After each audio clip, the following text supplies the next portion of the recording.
My name is Emily Brooks, and this happened about 2 years ago. My husband and I lived just outside Asheville, North Carolina, in a quiet neighborhood surrounded by woods. The houses were spread far apart, so once you stepped inside your home, it almost felt like you were completely alone. During the day, it was beautiful. At night, it was unsettling.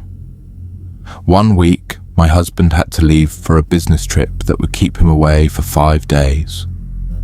It was the first time I'd ever have to stay alone in that house for that long. The first night was completely normal. I made dinner, watched Netflix for a while, and around 10 o'clock I walked into the kitchen to grab a glass of water. As I looked out to the backyard window, something caught my attention. For just a second, I thought I saw someone standing between the trees at the edge of the woods. I blinked and looked again. There was nothing there.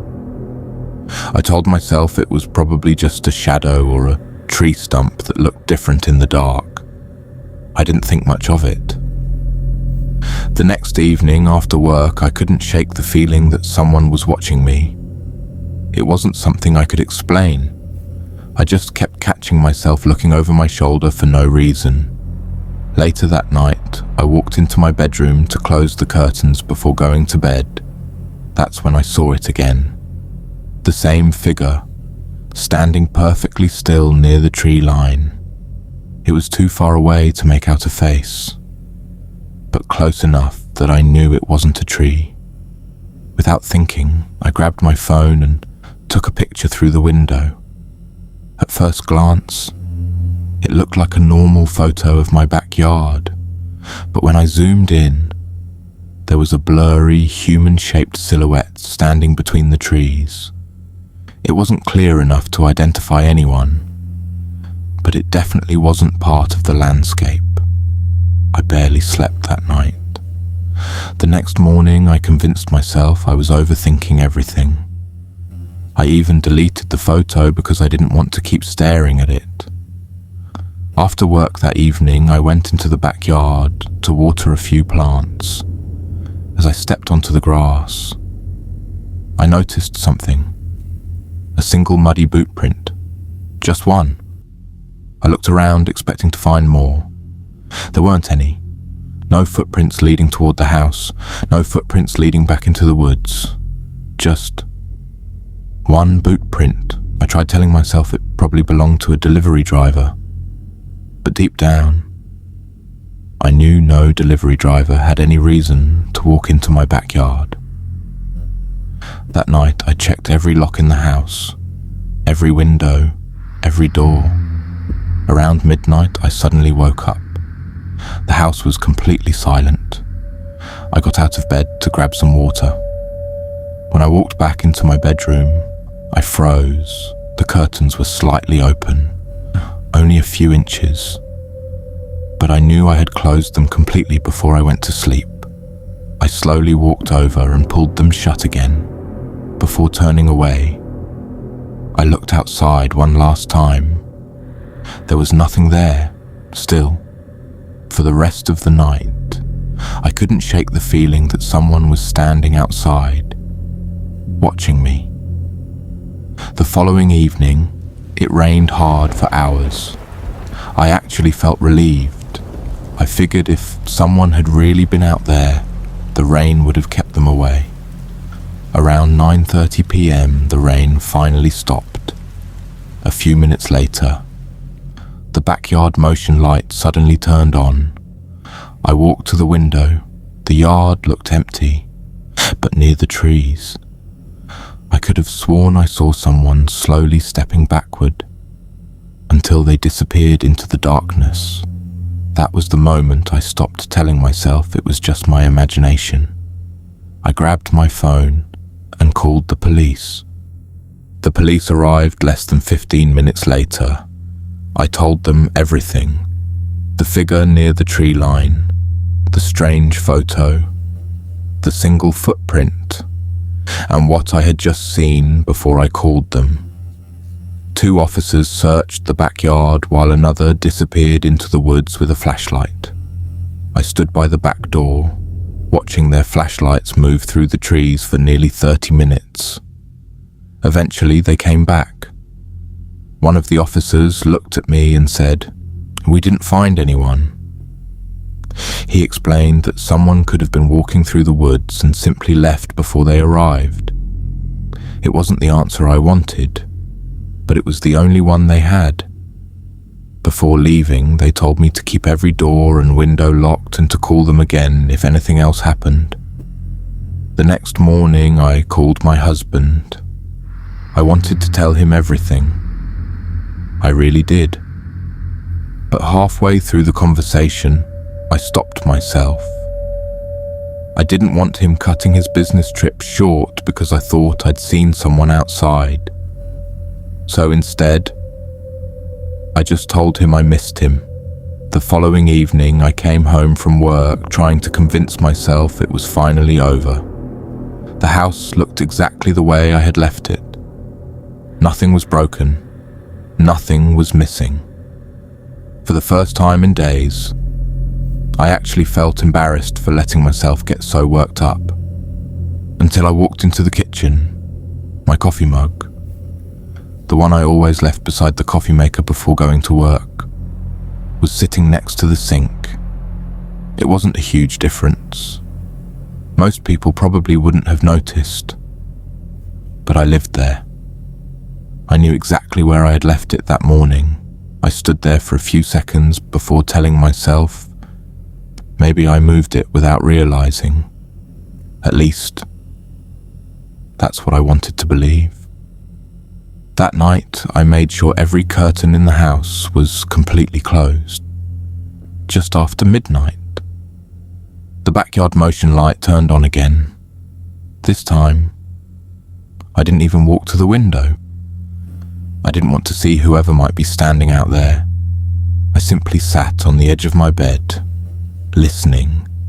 About 10 seconds later, the light turned off and everything became quiet again. The following afternoon, my husband finally came home. As soon as he walked through the front door, I told him everything. From the very beginning, the figure in the woods, the blurry photo, the footprint, the curtains, the motion light, everything. When I finished, he smiled. Then he actually laughed. He wrapped his arms around me and said, "Emily, you've been alone in this house for almost a week. You're probably just exhausted and letting your imagination get the best of you." I didn't argue with him. I knew what I had seen.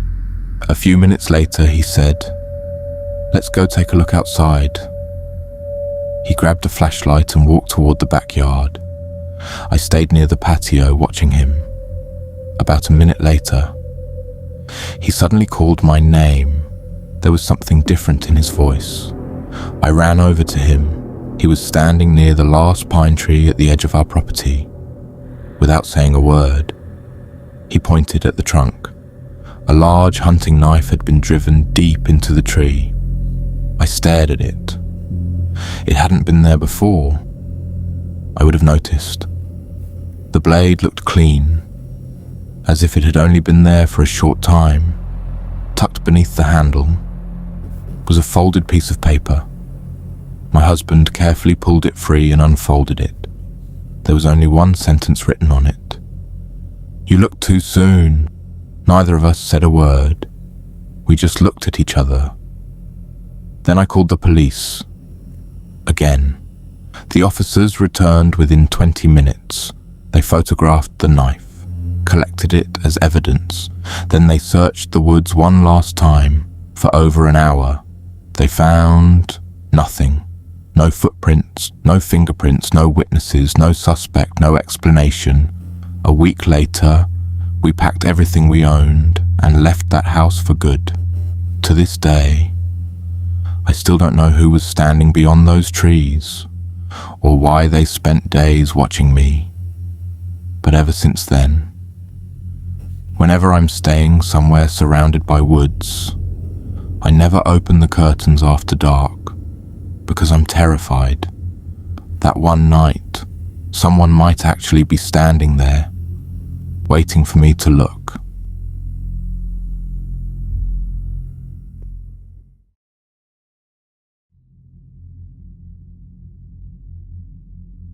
My name is Logan Miller.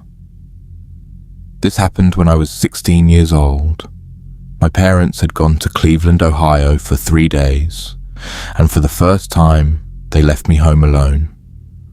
We lived in a quiet neighborhood in Columbus, Ohio. It was the kind of place where people would accidentally leave their garage doors open overnight without worrying about it. So, honestly, I wasn't scared at all. The first day was completely normal. I spent most of the afternoon playing video games, ordered some food, and by the evening, everything still felt completely fine. Around 8 p.m., the house security alarm suddenly went off. It startled me. The control panel displayed one message: motion detected, second floor. I just stared at the screen for a few seconds. Then I figured the system had probably glitched. There was nobody upstairs. I turned the alarm off and walked upstairs to check. Every bedroom, every closet, every bathroom, every window was locked. Nothing looked out of place. So I went back downstairs. About 30 minutes later, the alarm went off again. Same message. Motion detected, second floor. Now it started feeling strange. I went back upstairs. This time I turned every light on. I looked under every bed, opened every closet, checked every room one more time. Still, nothing. I told myself it was probably just a faulty sensor. Around 10 p.m., I was sitting in the living room watching TV when my phone rang. The caller ID showed Mr. Walker. He lived directly across the street from us. I answered. The first thing he asked was, "Logan, are you home alone right now?" I said, "Yeah." "Why?" There was a long pause. Then he quietly said, "I need you to call 911 right now." My heart immediately started racing. I asked, "Why? What happened?" He answered, "Don't ask questions, just call them." I asked again, "Can you please tell me what's going on?" This time his voice was even lower. He said, "Because about 20 minutes ago, I watched a man walk into your house." I froze. I immediately replied, "No, that's impossible. If someone came inside, the alarm would have gone off." He answered, "It did." I didn't say anything. Then he continued, but I never saw him come back out. A chill ran through my entire body. I quietly asked, "Are you sure?" He said, "I've been watching your house from my front window for the last 30 minutes. And if he had walked back outside, I would have seen him." Then he said one last thing, the one sentence that made my stomach drop. "Logan, whatever you do, don't go upstairs." My hands were shaking. Without wasting another second, I called 911. The dispatcher told me to stay inside the house and assured me that officers were already on their way. I locked every door again, turned on every light downstairs and stayed in the living room. The entire house was silent. So silent. I could hear my own breathing. About 5 minutes later, I heard something upstairs. A few seconds later, it sounded like someone was walking across the second floor, very slowly. I couldn't stop staring at the staircase. The upstairs hallway was completely dark. Then, without anyone touching the switch, the hallway light suddenly turned on. I froze, because I clearly remembered turning that light off after checking upstairs. Just then, I heard police sirens outside. For the first time that night, I felt relieved. 4 officers entered the house and immediately began searching every room. Every bedroom, every closet, every bathroom. They even checked the garage and basement. But after almost 15 minutes, they found absolutely nothing. I started wondering if maybe Mr. Walker had seen the wrong person. That's when he looked at one of the officers and said, "I have security camera footage." We all walked across the street to his house. He pulled up the recording from his front porch camera. The timestamp read 9:38 p.m. A man wearing a dark hoodie walked toward the side of my house. A few seconds later, he disappeared behind the fence. The officers watched the footage again and again. Then one of them paused the video because something didn't make sense.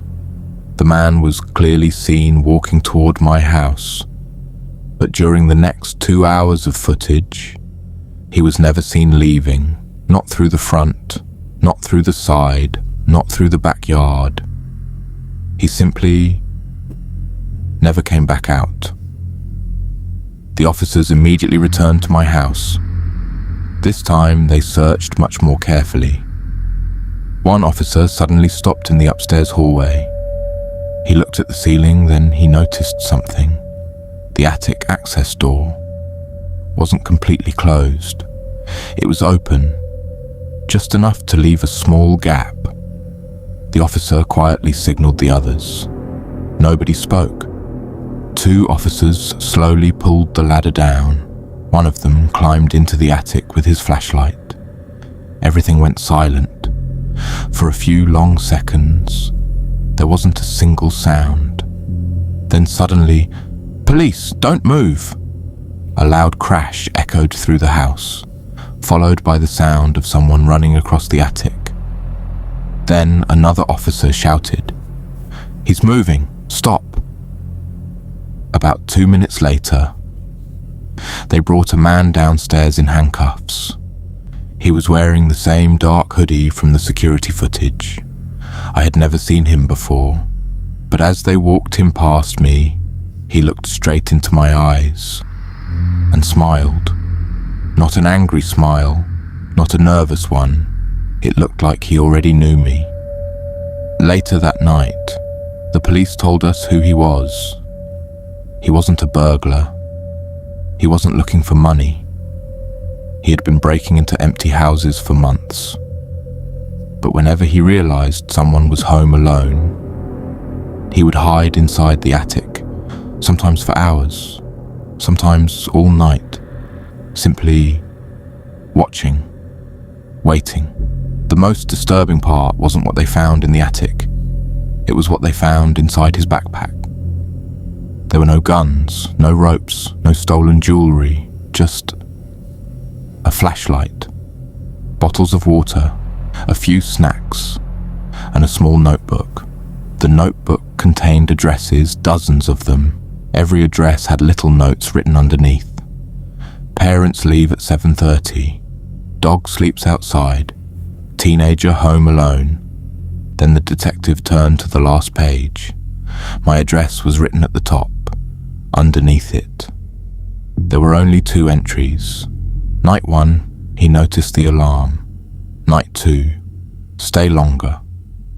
That's when I finally realized the security alarm had never been malfunctioning. It had been detecting him. If Mr. Walker hadn't been looking out his front window that night, the police probably would have arrived too late. A few months later, my parents sold the house. We never went back. But even today, whenever I walk into a house with an attic, I always look up first because there's one sentence from that notebook that I've never been able to forget. He still hasn't looked up.